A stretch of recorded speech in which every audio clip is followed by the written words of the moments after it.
बच्चों, मेरा नाम संदीप है। मेरे यूट्यूब चैनल पर आप सभी का स्वागत। आज हम पढ़ने वाले हैं क्लास 10th की साइंस और आज का हमारा जो चैप्टर है वो है जैव प्रक्रम और आज इसका पार्ट 3 पढ़ रहे हैं हम। पार्ट 1 और 2 जो है वो पहले से मैंने अपने चैनल पर अपलोड कर दिए हैं। अगर आपने वो नहीं देखे हैं तो पार्ट 3 देखने से पहले आप पार्ट 1 और पार्ट 2 को देखें, जब भी आपको पार्ट 3 समझ में आएगा। मैंने इसी वीडियो के नीचे डिस्क्रिप्शन में उन दोनों पार्ट का लिंक दिया हुआ है, ठीक है। या फिर जब ये वीडियो ख़त्म हो जाएगी तो उसके बाद में लास्ट में भी मतलब मैंने पार्ट 1 और पार्ट 2 का लिंक दे रखा है, तब भी आप वहाँ से उसे पढ़ सकते हैं। तो पार्ट 3 देखने से पहले आप पार्ट 1 और 2 देखें, ठीक है।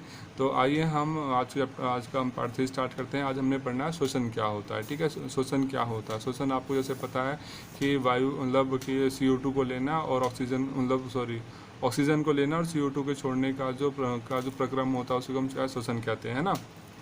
आपने सुना होगा कि आपने देखा भी है कि हम ऑक्सीजन को लेते हैं और CO2 को छोड़ देते हैं, ठीक है। इसी प्रक्रिया को क्या कहते हैं? इसी प्रक्रिया को श्वसन कहा जाता है, ठीक है। अब इसके बारे में हमें थोड़ा सा अधिक जानकारी लेनी है, तो आइए हम इस चैप्टर को अपना मतलब टॉपिक को पढ़ना स्टार्ट करते हैं। पिछले अनुभाग में हमने जीवों के पोषण पर चर्चा की है ना। इससे पहले वाले जो पार्ट हमने पढ़े, पार्ट 1 और पार्ट 2 में, उसमें हमने देखा कि जो जीव हैं अपना भोजन कैसे ग्रहण करते हैं, ठीक है। चाहे वो स्वयंपोषी हो चाहे वो विषमपोषी जीव हो, ठीक है। जिन खाद्य पदार्थों का अंतग्रहण पोषण प्रक्रम में लिए होता है, कोशिका उनका उपयोग भिन्न भिन्न जैव प्रक्रम के लिए ऊर्जा प्रदान करने के लिए करती हैं। हमने ये पढ़ा कि जब हमारे जो जीव हैं जब वो अलग अलग प्रकार से पोषण प्राप्त करते हैं तो क्या करते हैं, वहाँ से उन्हें जो भोजन प्राप्त होता है क्या करते हैं, वहाँ से वो जो ऊर्जा प्राप्त होती है उसका वो उपयोग अलग अलग काम के लिए करते हैं, ठीक है। अब क्या लिखा आगे? विविध जीव, जो अलग अलग टाइप के जो जीव हैं इसे भिन्न विधियों द्वारा करते हैं। मतलब अलग अलग टाइप के जो जानवर हैं या जीव हैं वो क्या करते हैं, वो पोषण से ऊर्जा को अलग अलग ढंग से प्राप्त करते हैं। कुछ जीव क्या करते हैं, ऑक्सीजन का उपभोग करते हैं और जो ग्लूकोज होता है उसको कार्बन डाइऑक्साइड तथा जल में तोड़ देते हैं, ठीक है। ठीक, कुछ जीव क्या करते हैं, वो ऑक्सीजन का उपयोग करके ग्लूकोज को क्या करते हैं, कार्बन डाइऑक्साइड तथा जल में तोड़ देते हैं। जबकि कुछ जीव क्या करते हैं, दूसरे रास्ते का प्रयोग करते हैं जिसमें ऑक्सीजन का इस्तेमाल नहीं होता, ठीक है। वो किसी अन्य रास्ते से ग्लूकोज से ऊर्जा प्राप्त कर लेते हैं, ठीक है। इन सभी अवस्थाओं में पहला चरण क्या होता है, ग्लूकोज एक 6 कार्बन वाले अणु का 3 कार्बन वाले अणु पाइरूवेट में विखंडन है। मतलब ग्लूकोज से ऊर्जा प्राप्त करने के लिए सबसे पहले क्या करना पड़ता है, ग्लूकोज जो कि क्या 6 कार्बन का मतलब 6 कार्बन का अणु है ना। ग्लूकोज का सूत्र आपने पढ़ रखा है, C6H12O6 होता है, ठीक है। यहाँ पर क्या कार्बन के 6 अणु हैं, है ना।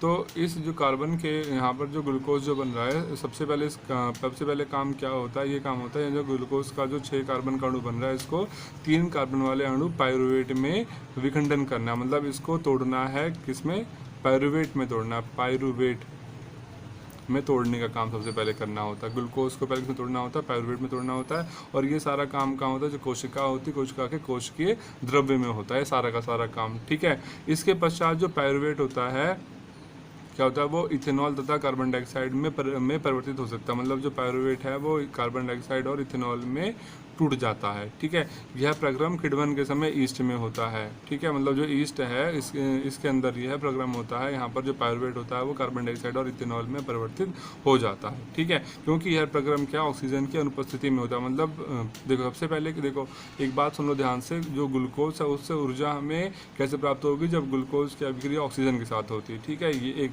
तो ये तरीका है। लेकिन जब ऑक्सीजन नहीं मिल पाती तो ऑक्सीजन की अनुपस्थिति में देखते हैं ग्लूकोज से हमें ऊर्जा कैसे मिल सकती है, या फिर जो दूसरे जीव हैं वो ग्लूकोज से ऊर्जा कैसे प्राप्त करते हैं अगर उनके अंदर ऑक्सीजन नहीं होती। तो क्या करते हैं, सबसे पहले तो ग्लूकोज को तोड़ना होता है पाइरूवेट के अंदर। जब पाइरूवेट में टूट जाता है तो जो ईस्ट होता है, ईस्ट के अंदर क्या होता है, ईस्ट के अंदर ये जो पाइरूवेट होता है ये टूट जाता है इथेनॉल प्लस कार्बन डाइऑक्साइड के अंदर, ठीक है। और यह प्रक्रम जो होता है वायु की अनुपस्थिति में होता है, इसलिए हम क्या बोलते हैं, इसे अवायवीय श्वसन कहते हैं, ठीक है।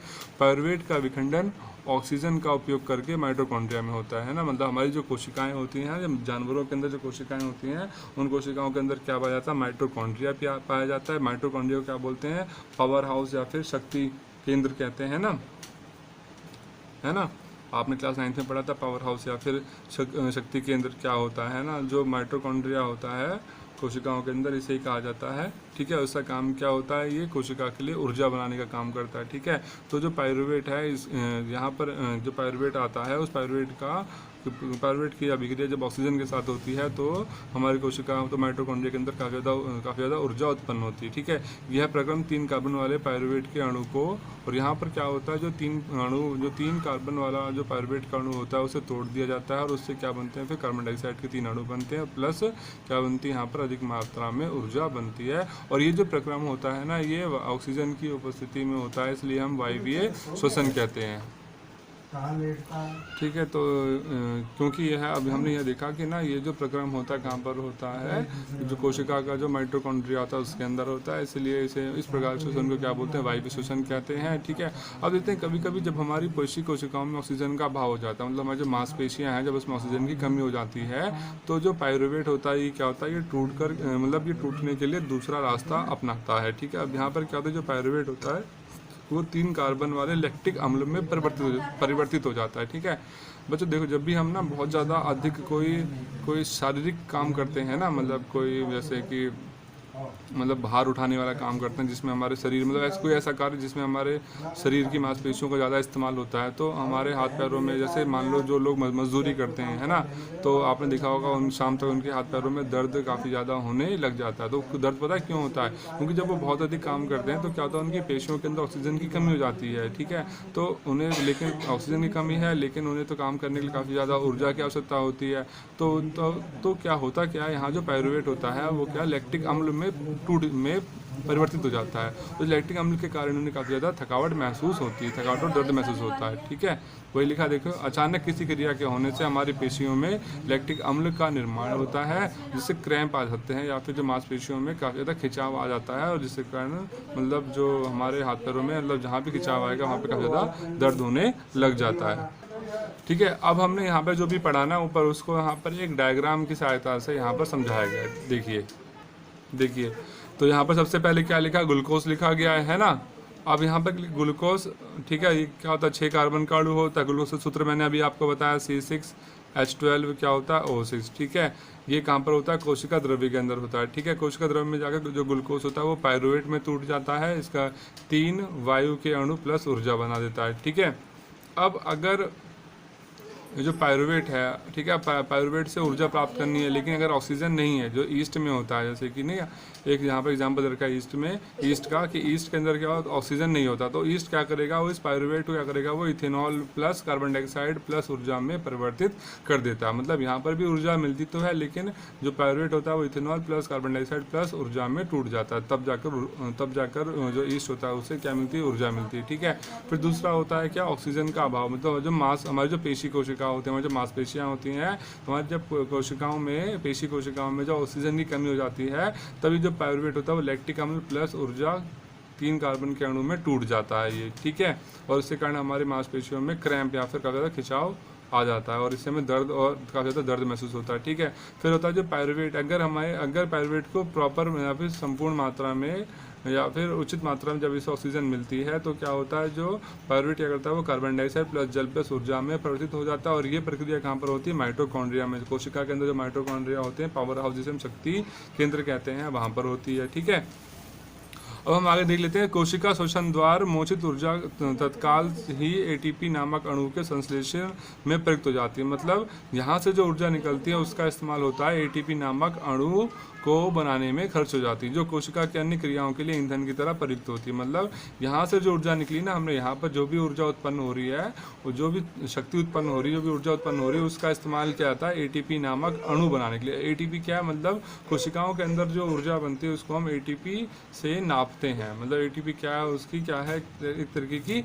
मुद्रा है। ठीक है, अब यहाँ से जो ऊर्जा बनती है, मतलब जो यहाँ से ऊर्जा निकली उसका इस्तेमाल होता है एटीपी नामक अणु को बनाने में। उसके बाद ये जो एटीपी जो ऊर्जा होती है, जो अणु होता है, इसका इस्तेमाल किया जाता है कोशिका की अन्य क्रियाओं के लिए, इसका इस्तेमाल किया जाता है। ठीक है, आगे बात समझ में। अब चलते हैं आगे फिर।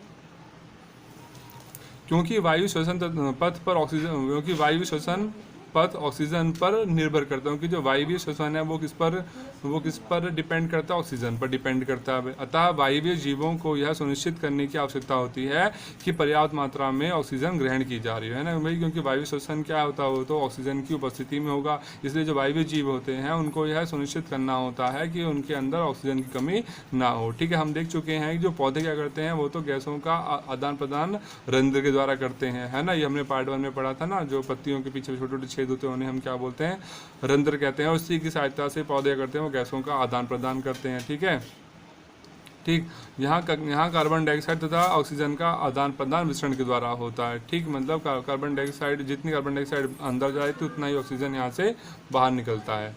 ठीक है, ठीक है। अब उसके बाद देख लेते हैं ये विसरण की दिशा पर्यावरणीय अवस्थाओं तथा पौधे की आवश्यकता पर निर्भर करती है। ठीक है, जैसे कि देख लीजिए रात्रि में जब कोई प्रकाश संश्लेषण नहीं होता है ना, पौधों के अंदर तो रात में तो कोई भी प्रकाश संश्लेषण नहीं होता, तो क्या होता है, जो कार्बन डाइऑक्साइड का निष्कासन ही मुख्य आदान प्रदान क्रिया है। तो क्या होता है, जो पौधे क्या करते हैं वो कार्बन डाइऑक्साइड को ही छोड़ देते हैं बाहर, ठीक है, और ऑक्सीजन लेते हैं और कार्बन डाइऑक्साइड छोड़ देते हैं। ठीक है, दिन में श्वसन के दौरान निकली कार्बन डाइऑक्साइड प्रकाश संश्लेषण में प्रयुक्त हो जाती है।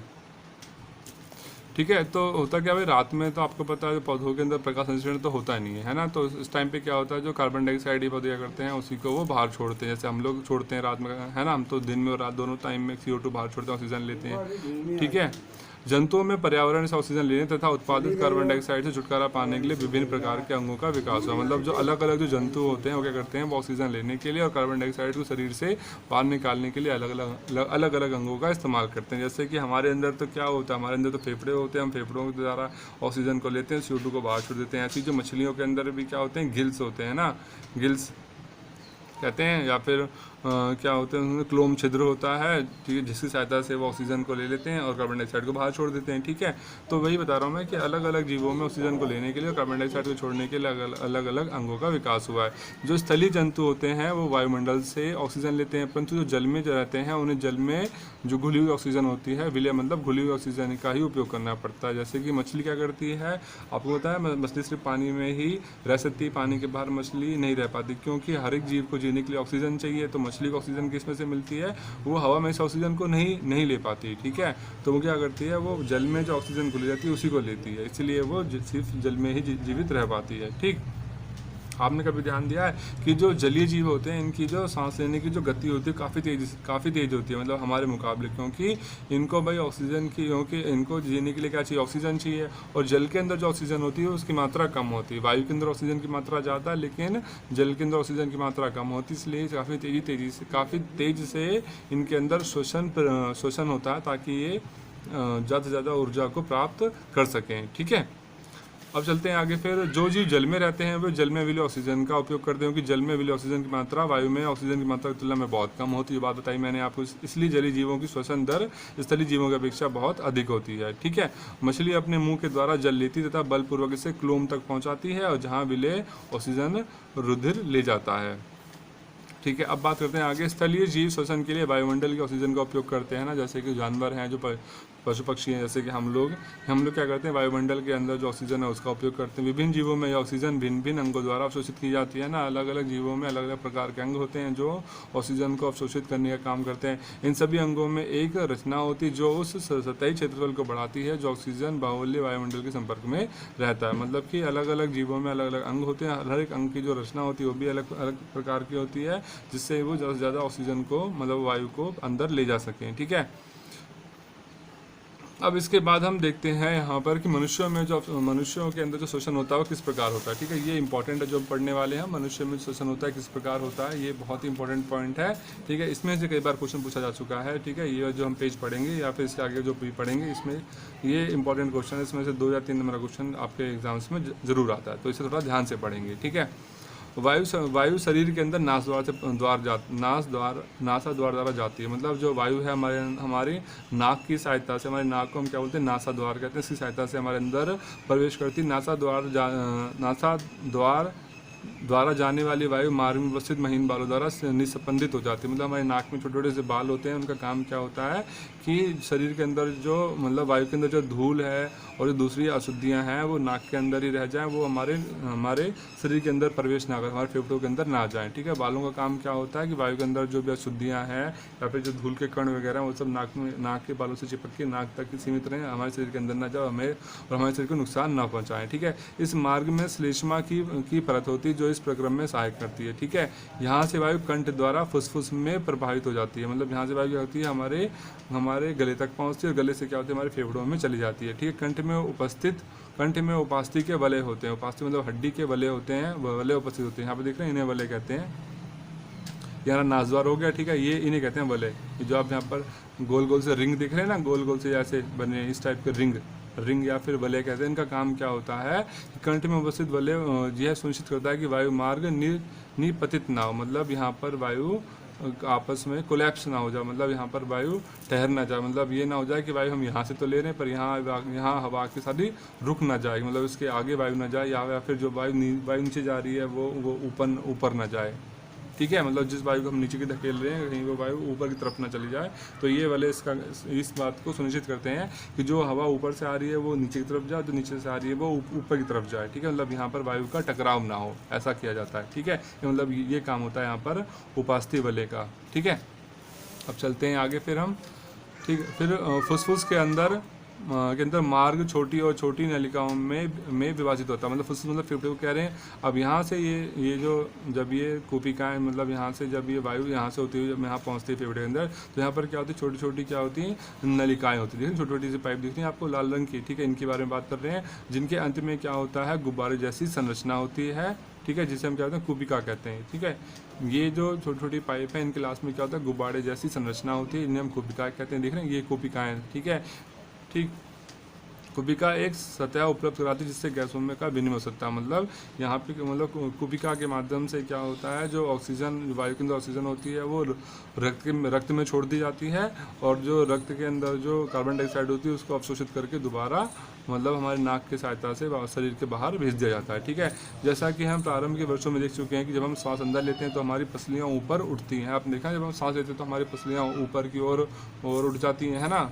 ठीक है, और हमारा जो डायफ्राम है, हमारा जो पेट है वो काफ़ी ज़्यादा पतला हो जाता है। इसके परिणाम स्वरूप जो वक्ष गुहायिकाएँ हैं वो बढ़ जाती है, मतलब यहाँ पर जो वक्ष गुहायिका हम देख रहे हैं ना, ये जो डायग्राम आप देख रहे हैं इसके अंदर ये जो छाती होती है ना ये काफ़ी बड़ी हो जाती है हमारी। ठीक है, ठीक, और इसके कारण क्या होता है वायु फुसफुस के अंदर चूस ली जाती है, मतलब फिर क्या होती है वायु क्या होती है हमारे फेफड़े द्वारा चूस ली जाती है, अंदर अवशोषित कर ली जाती है। रुधिर शेष शरीर से कार्बन डाइऑक्साइड कूपिकाओं में छोड़ने के लिए लाता है, मतलब जो हमारा रक्त होता है उसका काम क्या होता है शरीर के सभी भागों में से करता है कार्बन डाइऑक्साइड को हमारे फेफड़ों तक पहुंचाने का काम करता है। फिर कूपिका रुधिर वाहिका का रुधिर कूपिका वायु से ऑक्सीजन लेकर शरीर की सभी कोशिकाओं तक पहुंचाता है।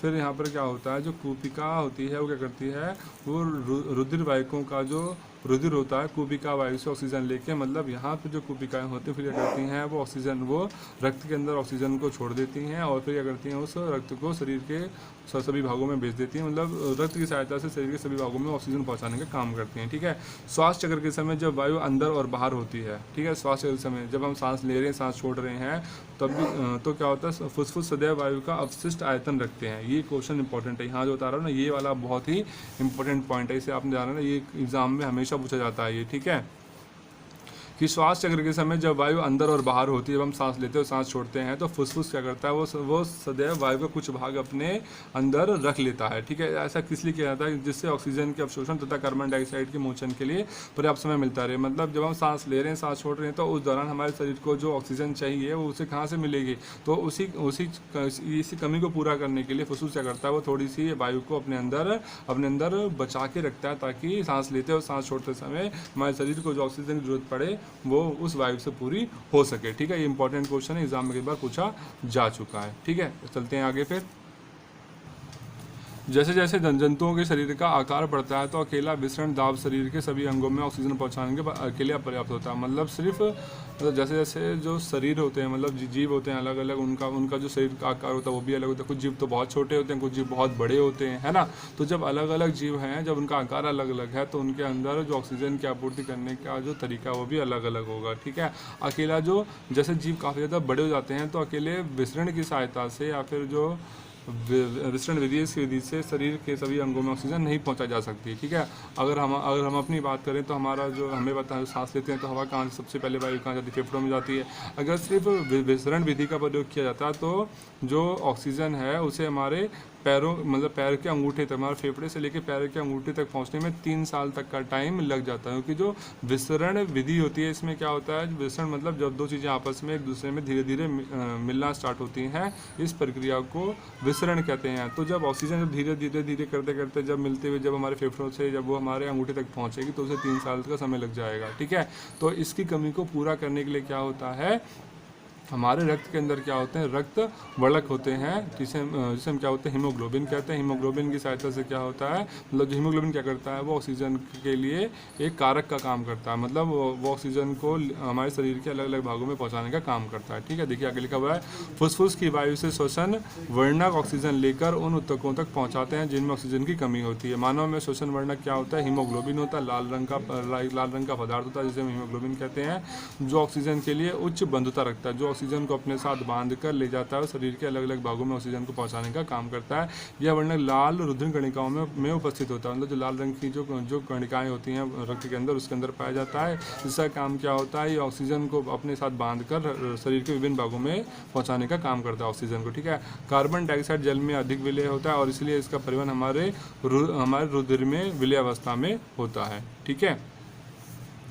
आगे बात समझ में। तो बच्चों आज की वीडियो बस यहीं तक था। अगर वीडियो अच्छी लगी तो प्लीज़ वीडियो को लाइक कीजिए, शेयर कीजिए, चैनल को सब्सक्राइब कीजिए, ठीक है। आगे का जो चैप्टर है वो हम अपने नेक्स्ट वीडियो में पढ़ेंगे, ठीक है।